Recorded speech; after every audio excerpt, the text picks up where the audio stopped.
굉장히 이 내용을 보면은 그 당시에는 전혀 어떤 뜻인지를 몰랐어요. 그런데 이제 이후에 이 일들이 이루어지는 것을 이제 보고 학자들이 이것을 이제 정리해 놨기 때문에 이것을 알게 되지, 그 당시에는 이 사건들이 역사적인 사건이 막 복잡하게 일어나는 거거든요. 그렇게 해서 그다지 몰랐을 거라는 거죠. 지금의 이제 와서는 이 말씀들을 성취된 것을 알 수 있다는 거지. 이제 근데 중요한 거는 이제 우리 시대에 와서는 오늘 11장 이 읽은 본문 말고 그 다음이 내일 거에 나타나는 이제 안티오코스 에피파네스 사사라는 인물이 여기서 짜자장 나타나거든요. 그것이 현재 우리가 지난 거는 역사니까, 그거는 역사니까 상식으로 알고 앞으로 아직 성취되지 않은 부분에 대한 것들이 우리의 이제 관심이 되는 거죠. 그리고 어떻게 보면은 계시록 때 일어날 그 안티오코스 에피파네스가 계시록 때 일어날 적그리스도를 대변한다, 모형이라고 할 수가 있어요. 그래서 여러분이 11장 마지막 부분이 계시록의 다니엘서의 본론이고 핵심이라고 할 수 있고, 그리고 마지막 12장에는 적그리스도가 난 다음에 주님이 재림하는 그 이후의 사건들에 대해서 자세는 아니지만은 그거에 대한 언급을 하고 있다는 걸 알 수가 있어요. 그렇게 이제 하시면 되고, 그래서 이 말씀은 이제 여러분이 듣고서는 잊어버릴 수 있지만은 이거는 여러분 듣고 막 기억될 것은 아니에요. 복잡해서 다만 상식으로만 알고 있기 때문에 보셔야 됩니다. 그래서 제가 오늘 이 본문에 대한 것들을 이거는 전체 한 절 한 절을 지적을 하고 해석하고 넘어가야 돼요. 그리고 결론적으로 이제 어떤 의미를 갖고 있어야 되냐, 우리가 뭘 간직하고 있어야 되냐라는 것들을 이제 총체적으로 정리해서 말씀드릴게요. 자, 먼저 11장 1절에 보면은 내가 또 메대 사람 다리오 원년에 일어나 그를 도와서 그를 강하게 한 일이 있었느니라. 이 말은 10장에 대한 연속 속상이에요. 원래 절수를 이렇게 편성했기 때문에 그렇지 같이 있고, 2절이 이제 진짜 이 11장에 동그라미 친 부분이 이제 본론적인 부분입니다. 1절은 10장에 다리오 때도 또 나타났다는 그 뜻이에요. 그래서 2절부터가 이제 여기도 하죠. 이제 내가 참된 것을 내게 보이리라. 보라, 바사에서 또 새 왕들이 날 것이요. 11장에는 한마디로 말하면 남북 전쟁이에요. 남북 전쟁. 남과 북의 전쟁이라는 거죠. 우리나라 남북 전쟁처럼. 그러니까 그게 왜 남북 전쟁에 대해서 기본 상식으로 알아야 된다는 거죠. 이제 그거 설명해 드릴게요. 먼저 2절에 보니까는 여기 이 내용들은 이제 언제 있었냐면은 10장 1절의 연속성임을 알아야 돼요. 10장 1절에 고레스 3년에 있었던 일이죠. 그래서 이제 내가 참된 것을 내게 보이리니 보라, 바사에서 또 새 왕들이 날 것이라는 말은 고레스 이후에 3명의 왕이 통과된다는 거야. 3명의 왕을 지난다는 거야. 그 3명의 왕이 누구냐면 여러분 잊어버릴 수 있어요. 캄비세스, 스멜데스, 다리우스. 이걸 다 기록을 안 하면 잊어버려. 하여튼 세 왕이 있었다. 근데 이제 중요한 거는 그 후에 넷째가 그들보다 심히 부유할 것이고, 바로 그가 부유함으로 강하여진 후에는 모든 사람을 충동하여 헬라 왕국을 칠 것이며, 이 넷째가 중요한 거예요. 넷째. 제가 조사해 본 바에는 넷째는 바사왕의 4번째 왕인데요. 이 사람은 에스더 왕비 아시죠? 에스더 왕비의 남편이에요. 에스더 왕비의 남편이 누구냐면 아하스에로예요. 아하스에로. 또 그들의 말로는 크세스라 그래요. 아하스에로, 에스더 왕비의 남편이 4번째다. 여기서 이제 그는 나라를 부강하게 만들어서 돈으로 여기 그들보다 심히 부유할 것이요는 돈을 많이 벌었어. 나라가 부강해서 돈으로 군대를 모집하는 거예요. 군대를 양성했다. 헬라를 공격했다는 거지. 이 사람이 누구냐면은 혹시 여러분 영화 300 300이라는 영화 본 적 있어요? 300용사가 그리스 왕하고 싸움 붙는 장면이 나오죠. 제가 오늘 봤어요. 300이라는 용사를 봤는데 그 그리스도 왕이 바로 이 그리스도를 공격한 페르시아 왕이라는 거지. 이 사람이 지금 페르시아 왕, 그리스도 300이 용사가 그리스도 헬라 왕인데 사람들인데 페르시아 왕이 이 아스령 에스도나의 왕에 비해 남편이라는 거예요. 그래서 여기서 보면 3절에 장차한 능력 있는 왕이 일어나서 큰 권세로 다스리며 자기 마음대로 행하리라. 이 3절은 누구냐면 알렉산더 대왕이에요. 알렉산더 대왕 인도까지 점령하고 아프리카까지 점령하러 가기 전에 모기에 물려서 말라리아에 걸려가지고 열병을 앓았죠. 근데 그 전날 신하하고 밤새도록 독조를 자셨어요. 그래가지고 12일 만에 열병으로 죽은 사람인데 이 사람이 알렉산더 대왕인데 BC 323, BC 323년입니다. 근데 이제 우리가 참고로 이 알렉산더는 여러분 그 함과 야벳과 셈 중에서 누구의 후손이냐면은 야벳이죠. 야벳의 후손이에요. 야벳의 후손은 고멜과 야한을 낳는데 바로 그 중에 야한의 후손입니다. 야한의 후손. 그 야한의 후손이 그리스도와 터키예요. 그리스도가 헬라거든요. 터키도 그의 후손들입니다. 마치 우리나라가 일본하고 한국이 얼굴도 비슷하고 약간 왕숙처럼 되어 있는 것처럼 그리스도와 터키도 그렇다는 거예요. 우리가 참고로 우리가 알 것은 이제 알렉산더를 자꾸 이제 배워야 되는데 알렉산더의 스승이 아리스토텔레스예요. 아리스토텔레스 아시죠? 아리스토텔레스가 알렉산더 대왕의 선생이고 스승이에요. 그를 알렉산더를 가르쳤어요. 학문을 가르친 사람이에요. 헬라 최고의 학자예요. 아버지가 스승을 데려다가 알렉산더를 키웠죠. 아리스토텔레스의 제자는 플라톤이에요. 참고로 아셔야 됩니다.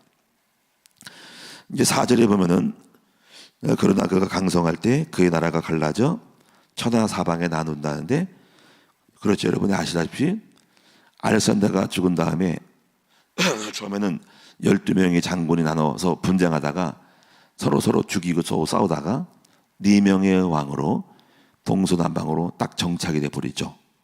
4명의 아들. 그리고 여기 그의 자손에게로 돌아가지 않는다는 말은 뭐냐면은 알렉산더 대왕이 부인이 7명이가 있었는데 본국에도 있었어요. 33살 나이에 그때 있었는데 근데 그 페르사 왕의 어떤 딸하고 결혼하는 것이 아들이 있었는데 그 아들이 후계자가 돼야 되는데 나중에 네 왕 중에 한 명한테 암살을 당해요. 부인하고 아들이 독살을 당해서 왕위를 차지하지 못하는 내용을 말하고 있는 거예요. 그래서 그의 아들에게로 알렉산더 대왕이 왕국이 넘어가잖아요. 그래서 여기가 자기가 주장한 권세대로 되지 아니하리니 그랬어요. 그래서 그 나라가 뽑혀서 그 외에 다른 사람들에게 돌아갈 것이라는 말이 4명의 왕입니다. 여기서 이제 중요한 게 나오는데 그 4명의 왕이 누구냐면은 네왕 카산데루, 프톨레마이오스, 리시마쿠스, 셀루쿠스라고 되어 있죠. 근데 4명도 또 싸움이 해요. 그래가지고 2명으로 나눠져요. 그게 바로 프톨레마이오스인데 프톨레미는 한마디로 요약해서 톨레미, 이집트를 장악한 사람이 톨레미라는 거예요. 요 사람에게 카산데르가 합병이 됩니다. 그래서 이쪽이 남쪽이에요. 남방왕이 되는 거야. 이집트의 프톨레마이오스, 톨레미 왕국이 카산데르를 합병해서 4명의 왕 중에 남방왕. 그 다음에 셀루쿠스는 아까 그리스 헬라 쪽인데 이 사람이 리시마쿠스를 잡아먹어요. 그래서 북방왕이 되는 거야. 그래서 이제 오늘 이 11장의 내용이 남방왕과 북방왕의 계속 치고받는 싸움이 벌어지는 내용이 오늘 11장의 내용이라는 거지. 자, 이제 기억하세요. 자, 북방왕은 누구예요? 자, 북방왕은 바로 셀루쿠스. 이것이 다른 사람 이름으로 그 후손의 이름이 다른 이름으로 안티오코스 에피파네스 후손이라는 거죠. 그리고 남방왕은 누구예요? 이집트를 장악했던 나중에 클레오파트라가 걸로 들어가죠. 톨레미 왕국. 이렇게 남방과 북방에서 중요한 건 여기서 남방과 북방이 싸우는데 여러분 지도를 보면 알겠지만 그 길목에 누가 있냐면 바로 이스라엘이 샌드위치처럼 쌓여 있어요. 지도를 보면 남쪽이 이집트, 올라가서 지중해를 끼고 올라가서 이스라엘, 이쪽이 꺾어서 터키, 그리스예요. 그래서 둘이 싸우면서 중간에 있는 이스라엘은 샌드위치, 유대인 지역은 샌드위치, 고래 등에 고래 싸움에 새우 터진다는 거지. 이거 참고로 아셔야 됩니다. 자, 그래서 이제 6절을 보시면은 몇 해 후에 그들이 서로 단합하리니 곧 남방왕의 딸이 북방왕으로 와서 화친하리니. 이 말은 뭐냐면은 북방왕의 딸이 이 사람이 자기 딸을, 톨레미 이사가 자기 딸을 셀루쿠스 안티오코스 2세에게 줘요. 서로 우리 잘 지내보자 하고 딸을 정략 결혼을 하는 거죠. 그런데 이제 딸을 주지만은 장인인 아버지 남방왕이 죽자 공주와 그와 낳은 딸을 버리고 이혼해서, 그리고 이제 본처인 라오디케를 데리고 와요. 그래서 북방왕의 본처는 남방왕의 딸이 자기 신랑 왕은 셀루쿠스한테 시집왔잖아. 그 본처에 들어온 후처의 딸을 두처 아들과 자식들을 다 죽여요. 그래가지고 공주의 오빠가 이집트에 있잖아. 톨레미 왕국이잖아. 오빠가 열받았어. 그래서 내 여동생을 갖다가 북방으로 올려서 시분했더니 다 죽여버려. 그래서 오빠가 이 톨레미 왕국의 오빠, 남쪽의 오빠가 남방왕의 왕위를 물려받고 여동생의 복수를 하러 북방왕을 치고 올라가 쳐요. 그래서 금은 보화와 어마어마한 재물을 노력을 한다는 거예요. 그게 바로 7절이에요. 여기 보세요. 그러나 그 공주의 본족 속에서 난 자 중에 한 사람이 왕위를 오빠잖아요. 권세를 받아 북방왕의 군대를 치러 와서 그의 성에 들어가서 그들을 쳐서 이기고, 8절에 그 신들을 부어 만든 우상들과 금과 은의 아름다운 그릇들을 다 노력하여 애굽으로 가져갈 것이고 몇 해 동안은 그가 북방왕을 치지 아니하니라. 8절에 9절에 보니까는 북방이 열받았어. 그래서 이제 북방왕이 남방왕의 왕국으로 쳐들어갈 것이나 자기 본국으로 물러가리라. 일단은 준비를 하고 대기 중에 있어. 남방과 북방이 지금 싸움을 벌이고 있는 내용이에요. 여기서 10절에 보면은 그러나 그 아들들이 전쟁을 준비하고, 이제 여기 아들들 셀루쿠스 3세가 군대를 모아요. 많은 군대를 모으는데 용병을 모아. 용병이 누군지 아시죠? 외국인들의 군대를 돈으로 사서 군대를 모집하는 거예요. 전쟁을 준비하는데, 그래서 여기서 물이 넘친같이 나올 것이며 그가 또 와서 남방왕의 견고한 성까지 친다는 거예요. 남방을 쳐들어가. 그래서 톨레미 구역인 시리아를 침공하고 팔레스타인 남부까지 침공한다는 거예요. 그 11절에 또 이제 남방왕이 노해요. 이게 이제 요거를 이제 제4차 시리아 전쟁인데, 노아에 나와서 북방왕과 싸울 것이나 북방왕이 큰 무리를 일으킬 것이나 그 무리는 그의 손에 넘겨준 바 되리라. 그래서 여기서 12절에 보니까는 남방왕이 굉장히 이겨요. 그래서 북방을 이겨서 그의 마음이 높아져 가지고 수만 명을 엎드려 줄 것이고, 그러나 그 세력은 더 크지도 못한다는 거예요. 13절에 북방이 패배했잖아, 그렇지? 그래가지고 돌아가서 다시 군대를 전보다 더 많이 준비했다가 몇 해 후에 대군과 많은 물건을 거느리고 이렇게 또 치고받고 나오는 거야. 졌다가 오빠가 또 이겼다가 북방이 졌다가 북방이 또 공격했다가 남방이 이겼다가 또 북방이 쳐들어와. 이렇게 치고받는 거야. 그래서 12절에 보니까는 13절, 자, 그리고 14절 보세요. 14절에 그때 여러 사람이 남방왕을 칠 것이요 네 백성 중에서도 포악한 자가 스스로 높아져서 환상을 이루려 할 것이나 그들이 도리어 걸려 넘어지리라. 이에 북방왕은 토성을 쌓고 견고한 성읍을 점령할 것이고 남방군은 그를 당할 수 없으며 또 그가 택한 군대라도 그를 당할 자이 없을 것이므로.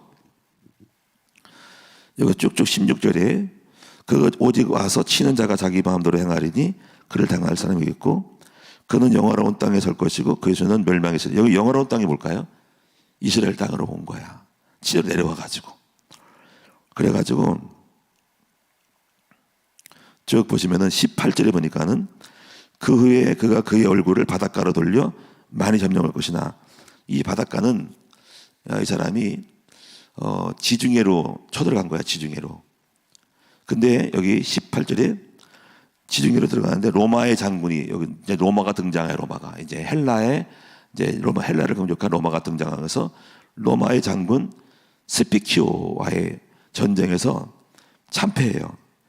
스피키오 전쟁이 한 장군이 일어나서 그의 정복을 그치게 하고 그 소치를 그에게 돌릴 것이므로 그래서 고국으로 이제 돌아가면서 전쟁 배상금을 물어내라. 너가 왜 전쟁 일으켜가지고 해서 그 전쟁 배상금을 얻기 위해서 어디로 가냐면은 이스라엘 땅으로 들어가서 예루살렘으로 식민지 땅으로 들어가서 많은 재물과 금은 보화를 탈취해 가요.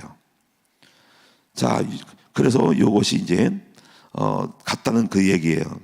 그래서 19절에 그가 드디어 그 얼굴을 돌려 자기 땅 산성들로 향할 것이나 거쳐 넘어지고 다시는 보이지 아니하리라. 해서 이것은 바로 그가 죽어요.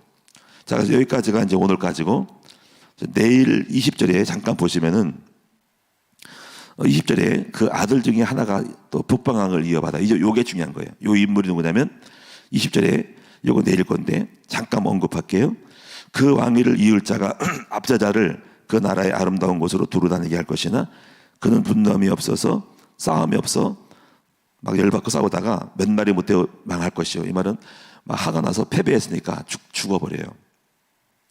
그다가 이제 21절에 그의 왕위를 이을 자는 한 비천한 사람이라. 요 사람이 누구냐면 이제 요 사람이 바로 로마로 비천하게 14년 동안 노예로 잡혀 있었어요. 근데 이 사람이 자기 조카를 불모로 던져놓고 실수로 해가지고 내가 잠깐 다녀오겠다 해가지고 조카를 갖다가 불모로 잡아놓고 지가 튀어나가지고 헬라의 왕으로 등극을 해요. 그래서 이 사람이 21절에 그의 왕위를 이을 자는 비천한 사람이나 나라의 영광을 그에게 주지 아니할 것이니 그가 평안한 딸을 떼서 속임수로 그 나라를 얻을 것이며 해서 이 사람이 이제 왕이 되면서 이 사람이 세력을 얻어서 나중에 이스라엘을 쳐들어오는 장면이 나오는데 이 사람이 이제 앞으로 주목할 안티오코스 에피파네스 4세다. 이 사람이 제사를 금지하고 여러 가지 금령을 내려가지고 이스라엘을 막 엄청나게 핍박하는 장면이 나오는데 이 사람이 바로 뭐냐면 말세에 일어날 바로 적그리스도와 같은 사람이다 하는 것을 말하고 있어요. 자, 여기까지 내일 할 거고요. 자, 정리를 하겠습니다. 항상 성경은 당시 역사를 말하면서 건너뛰어서 제가 말씀드리죠. 먼 미래의 역사를 말씀드린다 그랬죠. 그래서 우리가 이것을 이중적인 예언이라는 거예요. 이중적 예언, 당시를 생각하고 미래를 건너뛰어서 하는 예언이라는 거지. 지금 우리 시대는 이 전복 전쟁은 이미 끝났어요. 그냥 상고로 알면 되는 거야. 근데 문제는 이제 내일 해야 될 안티오코스 에피파네스에 대한 이 인물이 아직 성취가 안 됐어요. 이 사람도 성취됐지만은 그 사람과 비교되는 예언적인 계시된 적그리스도를 남겨놓고 있다 하는 거예요. 거기 언제 나타나냐? 적그리스도가 예수님 전에 나타난다는 거. 요거를 우리는 주목하고 있고 기대하고 있다는 거죠. 자, 이제 여기까지 하고 정리하겠습니다. 자, 이제 교훈이 있어요. 왜냐면 우리는 이제 역사를 보면서 네 명의 짐승을 보잖아요. 짐승을 다 성취됐어요. 첫째는 바벨론 보죠. 바벨론 사자. 그리고 두 번째 왕이 누구죠? 곰 페르사. 세 번째로 보죠. 표범을 보죠. 바로 헬라 빠르고. 네 번째 누구죠? 열불 가진 짐승을 보죠. 그것이 로마입니다. 다 성취됐어요. 근데 이 로마에서 작은 뿔이 10개 중에서 또 하나가 나거든요. 그 뿔을 또 가지고 또 계시록에서 13장에서 또 말하고 있거든요.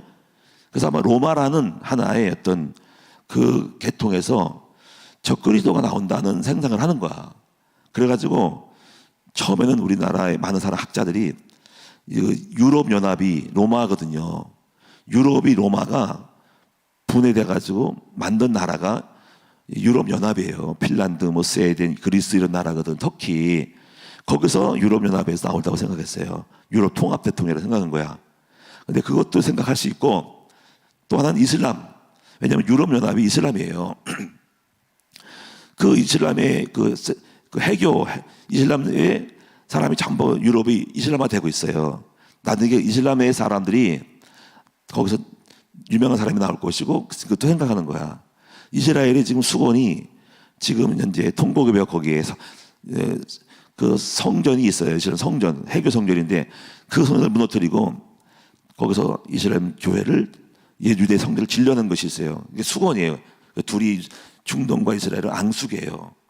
요것을 둘을 합형케 하는 언약을 맺는다는 것이 이제 예상되는 거예요. 적그리도가 그때 짝짝꿍이 되다가 그가 이제 통치권을 아마 받을 것 같아. 통치권을. 그래서 내가 다스리게 하더라. 그 대신 너희들이 평화롭게 할 거 약속할 테니까 성전 짓게 해줄게 해서 홀딱 넘어가는 것 같아. 내가 볼 때 그 생각해.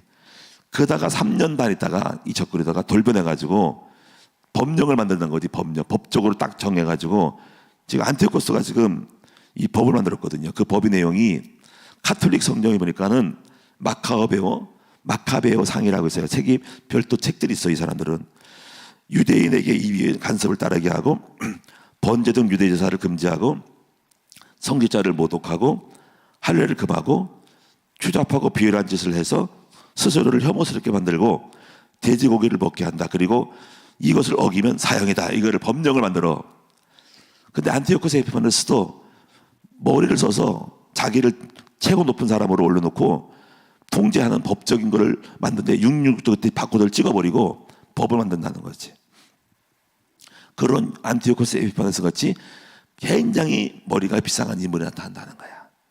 그래서 그렇게 해서 지금 학자들이 주목한 것은 안티오코스 에피파네스를 주목하고 있다. 이렇게 보시면 되겠습니다. 자, 이제 결론적으로 이제 오늘 교훈을 잡고 기도할 텐데, 자, 이제 그래서 헬라 제국과 로마 제국을 합해서 400년의 중간사가 있어요. 자, 이제 바빌론 이후로 헬라가 나타났죠. 헬라와 로마 제국의 구약과 신약의 공백 사이에 성경이 기록되지 않은 다른 어떤 요세푸스라는 책이 있어요. 그 책에 제가 있는데 그 책 사이에 헬라 제국과 이게 로마가 나오는 취급하는 얘기가 많이 나와요. 그걸 계속 읽으면 재미가 있는데, 그래서 신구약 있죠. 구약과 신약 사이에 몇백 년이면 400년이라는 거예요. 요것이 바로 신구약 400년 중간사라 그래요. 그러고 나서 예수님이 오시거든요.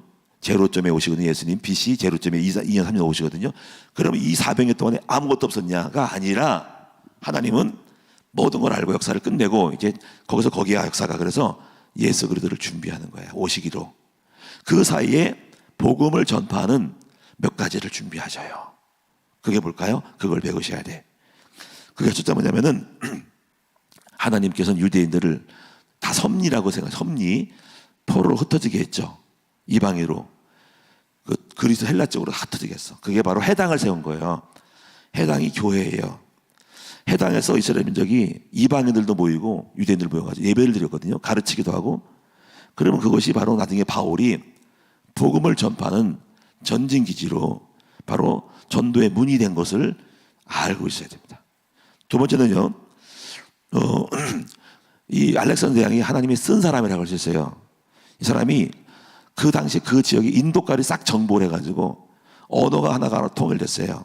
물론 자국 언어 쓰지만 공통으로 쓰는 것이 뭐냐면 헬라어예요. 헬라어.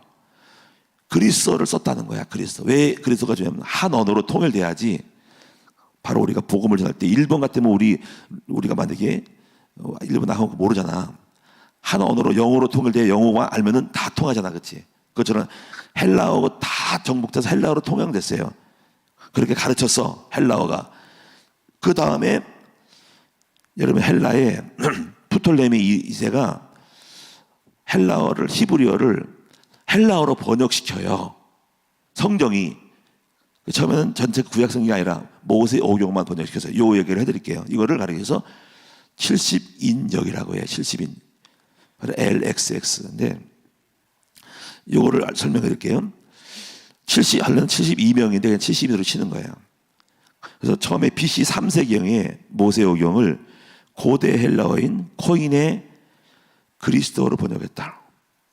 이제 100년이 지난 다음에 나중에 나머지 부분은 구약을 다 번역을 했고 이것을 70인 라틴어로 발음으로 셉투아진타라고 합니다. 장소는 이집트의 알렉산드리아예요. 명령자는 이집트의 파라오 프톨레오 마이오스 2세인데 필라델푸스가 명령을 했습니다. 이거는 유대인 지파에서 12명씩 72명을 뽑아서 섬으로 집어넣어가지고 돈을 줘서 은금 달란트를 많이 줘가지고 또 이스라엘 유대에 포로된 사람을 돌아오게 하면서 이렇게 번역을 했대요. 요게 대한 자세한 내용을 알 수 있는 방법은 이런 책이 있대요. 아리스테아스의 편지라는 책이 있대요. 아리스테아스의 편지 이렇게 되어 있대요. 제가 읽어드릴게요. 헬라 제국 알렉산드리아의 도서관장인 데메트리우스가 왕의 명령으로 이 헬라는 학자의 영이 많이 임해가지고 전 세계의 책들을 갖다가 자료를 갖다가 모으라 데이터베이스를 하겠다는 거야. 그래가지고 수십만의 책들을 모았대요. 유명한 책들을 다 모았대요. 도서관에다가 세워놨는데 도서관장이 이 사람이 도서관장인 데메트리우스가 이렇게 얘기했대요. 유대 나라의 율법서인 구약 성경도 비치해야 합니다라고 이렇게 보고를 했대요. 했더니 이 예방은 그래? 그 책이 이스라엘 민족의 한 역사책인데 그 책도 번역을 해야 됩니다. 근데 그 책이 히브리어로 해가지고 잘 모르겠어요. 이 책을 번역해서 우리 헬라어로 번역해서 비치해야 됩니다고 건의했대요. 그래가지고 왕이 허락을 해가지고 왕은 예루살렘 대제사장 엘르아살에게 이 번역일을 맡기는 동시에 많은 금과 은과 달란트를 유대 포로들을 석방하면서 성전을 수리하는 일을 해주면서 정책을 실시해요. 그래서 이 대제사장 엘르아살은 12지파에서 장로 72명을 선발을 한대요. 이들은 섬에 배치되어 성경을 번역하는데 번역을 할 때마다 손을 씻고 기도하고 번역하고 또 끝나면 또 씻고 또 번역하고 먹고 항상 씻고 번역하고 경건하게 했대요. 그래가지고 언제까지 끝나면 72일 만에 마쳐요. 72일 만에. 그래서 여기서 이것이 처음에는 다 냈고 이렇게 처음에 70일 마치고 그 이후에 후대들이 다시 여러분이 이제 100년 사이에 전체를 번역해 나간 거예요. 처음에는 모세 오경만 번역했어요. 이것이 바로 우리에게 전달되어지는 헬라어 히브리어입니다. 히브리어가 이스라엘 민족이 헬라어로 번역된 70인역을 쓰고 있어요. 요걸 나중에 후대 학자들이 그 책과 함께 또 다른 책과 함께 가서 구약의 역사를 연구하는 자료가 되는 거죠. 자, 여기서 이것이 70인역이 있었다. 세 번째는 헬라를 망하고 로마 제국이 있죠. 이 로마 제국이 모든 정복자를 다스리기 위해서 길을 뚫어버리죠. 왜냐하면 속히 군대를 들어가기 위해서 정복하기 위해서 길을 뚫어놓은 곳이 도로가 굉장히 좋아진 거예요. 이것이 바로 나중에 또 섭리가 있어. 복음 전파하는데 바울이 도로를 따라서 많이 갔다는 거지. 그래서 여기까지가 이 세 가지가 여러분 해당을 세운 거, 헬라어로 공용어가 된 거, 그 전체 많은 수많은 지역이 성경책을 바로 헬라어로 번역해 놓은 거, 로마의 도로를 깎은 것이 400년 사이에 일어났다는 거지. 그리고 드디어 예수님이 자자상 오신 거야. 복음을 완성한 죠. 그래서 초대교회가 복음 전파가 빨랐다는 것입니다. 자, 이것을 우리는 가르쳐서 하나님의 준비라, 하나님의 섭리라는 것입니다. 하나님은 결코 겉으로 볼 때는 역사가 일어났지만은 성경 기록되지 않지만 보이지 않는 손길에서 주님은 성경의 역사를 쓰고 계시다는 것입니다. 그래서 우리는 모든 역사는 하나님의 주권 속에 있고 하나님의 섭리 안에 있다는 것이고, 지금 오늘 우리도 겉으로는 안 보이는 것 같고 역사 안 일어났지만은 하나님 보이지 않는 세계 속에서 우리의 일들을 다 준비하고 있다 하는 것이에요. 그래서 우리가요, 중요한 건 뭐냐면 우리가 하나님과 그래서 코드를 맞춰야 됩니다. 그리고 하나님은 어디에다가 모든 역사를 준비하고 있을까요? 바로 전도, 복음과 전도와 선교에 하나님은 그 일을 완성하기 위해서 이 땅에 복음을 전파하고, 그리고 마지막에 주님이 재림하는 길을 만들기 위해서 모든 민족이 전파되어야 되거든요. 그 전파되는 모든 것들을 이루기 위한 모든 곳에 주님은 쏠려 있어요. 주님이 거기에 물질도 있고 권력도 있고 제국이 다 있다는 거지. 이걸 이해하셔야 됩니다. 그래서 우리가 코드를 맞춰야 돼. 코드를 맞아야 열쇠가 열리는 거야. 천국 축복이 열리는 거야. 그래서 마태복음 10장 보니까는 반석의 교회를 세우니 그러잖아요. 근데 내가 천국을 열쇠를 준다. 그러니까 전도자가 될 때 열쇠가 열리는 거야. 열쇠가 뭡니까? 여러분이 잠금 키가 있고 키 뭉치가 있잖아. 키 뭉치의 구조를 이렇게 맞춰야 되잖아. 그것처럼 코드가 맞을 때 비밀번호가 맞아야 짝짝 열리는 것처럼 천국은 코드가 맞아 열리는 거예요. 어떤 코드입니까? 딱 보시. 그래서 성경에 오직 예수, 그런 코드가 맞아요. 그리고 오직 여러분이 전도, 선교에 하나님 나라의 코드 맞으면은 하나님의 뜻에 거의 적중해요. 지혜가 뭔지 아세요? 지혜가 머리가 잔머리로 해서 머리가 좋은 것이 아니라 하나님이 지금 이루고자 하는 시간표, 전도와 코드를 맞추고 그렇고 여호와를 경외하고 주님의 영광을 드러내고자 하는 마음을 가지면 주님과 열쇠가 망쳐져요. 그러니까 주님의 의가 이루어져. 공의가 생겨. 하늘과 너 사이에 의가 이루어져서 공의로운 해가 떠올라서 응답을 착착착 주는 거예요. 제가 그걸 못 깨달았잖아. 하나님과 그거를 딱 맞췄더니 여호와를 경외함과 전도의 성격에 맞췄더니 적중해가지고 코드가 맞아서 하나님 역사하기 시작하는 거예요. 여러분 이거를 알아야 돼요. 그래서 우리가 어떻게 해야 이 하나님의 주권에 지금 있잖아. 아무리 용을 쓴도 안 되는 거야. 머리를 쓴다고 머리가 좋다고 빨리 다고 되는 건 아니라는 거지. 하나님의 뜻만 이루어져. 전도와 선교 속에. 그래서 용을 쓴다고 되는 것도 아니기 때문에 코드를 맞춰야 된다. 이 코드는 맞을 수 있는 확률은 뭐냐면 확률 게임이랑 확률, 신앙생활은 그게 지혜인데 그리스도를 오직 예수만 잡아봐요. 그럼 코드 맞아. 오늘날 맞춰져 있어요. 그리스도를 닮아. 그럼 코드가 맞고 그럼 대박 나고 그다음에 전도, 성교면 오늘날 코드 맞아가지고 주님이 물질, 돈, 권력, 건강 다 올 수밖에 없다는 거예요. 이런 축복이 여러분 속에 있기를 축원합니다. 그래서 여러분이 동기가 중요한 거예요. 동기. 속마음을 잘 가져야 돼요. 겉에 아무리 전도라는 표현을 해도 속이 이상하고 동기가 없으면 역사하지 않아. 하나님은 다 보시니까 진실한 사람을 축복하신다는 거죠. 자, 오늘 여기까지 하고 여러분 승리하고 여러분이 어떤 일을 만나도 낙심하지 마시고 다 섭리가 있어. 이 섭리를 따라 순리로 가면 돼. 지금 망하는 것도 망하는 거 아니야. 다 지금 섭리가 있어. 이걸 믿으시고 축복받으시기를 바랍니다. 기도하겠습니다. 하나님의 역사는 주님의 뜻대로 이루어집니다. 전체적인 시간표를 봤을 때 아무리 인간이 용을 쓴다 할지라도 아버지의 뜻만이 서는 것을 알게 하여 주세요. 모든 역사는 하나님의 나라 그리고 전도와 선교의 시간표가 있고 알렉산더 대왕을 쓰고 로마를 이렇게 일으킨 것도 다 하나님이 복음 전파를 위해서 예비된 것이고 준비된 것입니다.